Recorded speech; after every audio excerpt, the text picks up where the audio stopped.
আসসালামু আলাইকুম। অ্যাব্রোনেটের পক্ষ থেকে আমি সালেহ ফেরদৌস আছি আপনাদের সাথে। আজকে আমরা আমাদের এক স্টুডেন্টের সাথে আলোচনা করব। তিনি বর্তমানে বাংলাদেশ থেকে মালয়েশিয়াতে এসে তার বিদেশে উচ্চশিক্ষার স্বপ্ন পূরণ করেছেন এবং তার এই সম্পূর্ণ জার্নিতে পাশে ছিল আমাদের প্রতিষ্ঠান অ্যাব্রোডনে। তো চলুন তার অভিজ্ঞতা সম্পর্কে আপনাদের সাথে আলোচনা করি। তো ভাই, আপনি কি একটু আমাদেরকে পরিচয় করিয়ে দিবেন, নাম এবং কোথা থেকে এসেছেন এবং বর্তমানে কোন ভার্সিটিতে আপনি অধ্যয়নরত আছেন, একটু পরিচয় করিয়ে দিন আমাদেরকে। আসসালামু আলাইকুম, আমি মোহাম্মদ নাদিম মাহমুদ। আমার বাসা চাঁদপুর জেলায়। আমি বর্তমানে মালয়েশিয়া ইউনিমাই ইউনিভার্সিটিতে পড়াশোনা করছি, ব্যাচেলর অফ কম্পিউটার সায়েন্স ডিপার্টমেন্টে। আহ, তো ভাইয়া, বিদেশে পড়াশোনাই কেন এবং আপনি মালয়েশিয়াকে কেন বেছে নিলেন? আচ্ছা, আমার বিদেশে পড়াশোনার জন্য আমার ছোটবেলা থেকে অনেক আগ্রহ ছিল। পরবর্তীতে আমি ডিসিশন নেই যে এশিয়ার কোনো একটা দেশে নিজের পড়াশোনা কমপ্লিট করতে চাচ্ছি, ইসলামিক কোনো কান্ট্রিতে। দ্যাটস আমি মালয়েশিয়া চুজ করছি। পরবর্তীতে দেখলাম যে মালয়েশিয়ার টিউশন ফিও খুব কম, এই জন্যই মালয়েশিয়া মূলত চুজ করা। ভাই, আপনি তো বর্তমানে ইউনিমেতে পড়াশোনা করতেছেন, তো আপনার ভার্সিটি লাইফ সম্পর্কে যদি আমাদেরকে একটু বলতেন। আচ্ছা, ইউনিভার্সিটি সম্পর্কে আমার অভিজ্ঞতা খুবই ভালো। শিক্ষকরা খুবই সাপোর্ট দিচ্ছে। ইউনিভার্সিটির পরিবেশ খুবই ফ্রেন্ডলি, এটাই বলার ছিল। ও আচ্ছা। তো ভাই, আপনি তো অ্যাব্রোনেটের মাধ্যমে ফাইল প্রসেসিং করেছেন, তো আপনি অ্যাব্রোনেটকে রিচ আউট কিভাবে করলেন এবং আপনার ফাইল প্রসেসিং অ্যাব্রোনেট কতটুকু হেল্প করেছে আপনাকে? আচ্ছা, অ্যাব্রোনেটের সিইও ফাইয়াজ আলম ভাইয়ের সাথে আমার অনেক আগে থেকে পরিচয় ছিল। পরবর্তীতে ভাই আমাকে সাজেস্ট করে ভাইয়ার অফিসে কথা বলার জন্য। চাঁদপুরেই ভাইয়ার অফিস।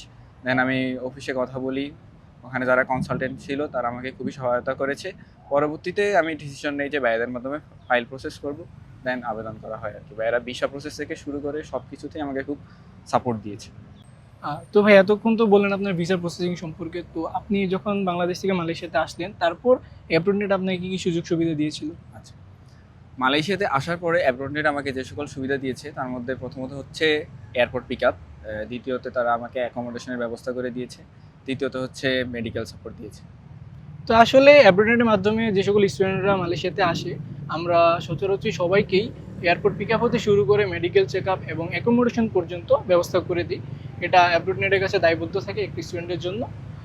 তো ভাইয়া, যেহেতু আপনি নতুন একটা পরিবেশে এসেছেন, তো এখানে আসার পর আপনার অভিজ্ঞতা এবং কোন কোন চ্যালেঞ্জগুলোর মুখোমুখি আপনি হয়েছেন সেই সাথে একটু বলবেন, যদি যে আসলে এখানে পার্ট টাইম জবের সিনারিওটা কি। কারণ অনেক স্টুডেন্ট আসে যে জব করার ইন্টেনশন নিয়ে আসে, পড়াশোনার পাশাপাশি জব করবে, তো ওই ক্ষেত্রে আপনার বক্তব্য কি? আচ্ছা, এখানে প্রথমত যেটা হচ্ছে সেটা হচ্ছে প্রথমে ল্যাঙ্গুয়েজের একটা ব্যারিয়ার থাকে, ভাষাজনিত একটা সমস্যা হয়। প্রথমে ১-১.৫ মাস একটু সমস্যা হয় যে নতুন একটা অবস্থায়, নতুন একটা জায়গায় নিজেকে খাপ খেয়ে নিতে। দ্বিতীয়ত পার্ট টাইমের বিষয় হচ্ছে এখানে পার্ট টাইম করা যায়। আমি বলব যে প্রথমত ১ থেকে ২ মাসের ব্যাকআপ বাসা থেকে নিয়ে আসার জন্য এখানে পার্ট টাইম করে নিজের লিভিং কস্টটা তোলা যায়, এখানে সমস্যা হয় না। তো আসলে মালয়েশিয়াতে কিন্তু স্টুডেন্টদের জব করার কোনো পারমিশন নেই, বাট তাও স্টুডেন্টরা টুকটাক পার্ট টাইম জব করে জাস্ট তাদের লিভিং কস্ট তোলার জন্য। এছাড়াও এখানে ভাইয়া যেটি বললো ল্যাঙ্গুয়েজ ব্যারিয়ারের কথা, আর সেটিও সত্য। কারণ দেখা গেছে অনেক লোকাল মানুষদের সাথে আপনি চলাফেরা করতে গেলে আপনি ল্যাঙ্গুয়েজ ব্যারিয়ারের শিকার হবেন, অথবা আপনি যদি ইংলিশ ভালো জানেন তাহলে আই থিঙ্ক আপনি এখানে সার্ভাইভ করতে পারবেন। তো ভাইয়া, আপনি তো এতক্ষণ আপনার অভিজ্ঞতা সম্পর্কে আমাদেরকে জানালেন, তো নতুন যারা আসতে যাচ্ছে বাইরে পড়াশোনার ক্ষেত্রে তাদেরকে আপনি কি পরামর্শ দিবেন? নতুন যারা মালয়েশিয়াতে আসতে চাচ্ছে তাদেরকে আমি একটা কথাই বলবো, প্রথমত নিজের মন স্থির করো, দেন একটা ট্রাস্টেড এজেন্সি খুঁজো, তারপর তাদের সাথে যোগাযোগ করো। তারপর যদি তোমার মনে হয় যে না ভ্যালিড, দেন অ্যাপ্লাই করো, অথবা অ্যাব্রোনেটের সাথেও যোগাযোগ করতে পারো।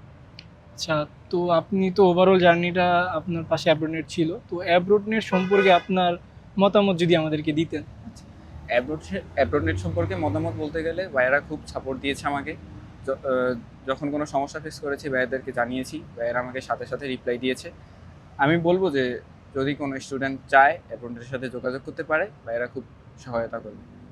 তো ধন্যবাদ ভাই আপনাকে আমাদের সাথে থাকার জন্য এবং আপনার অভিজ্ঞতা আমাদের সাথে শেয়ার করার জন্য।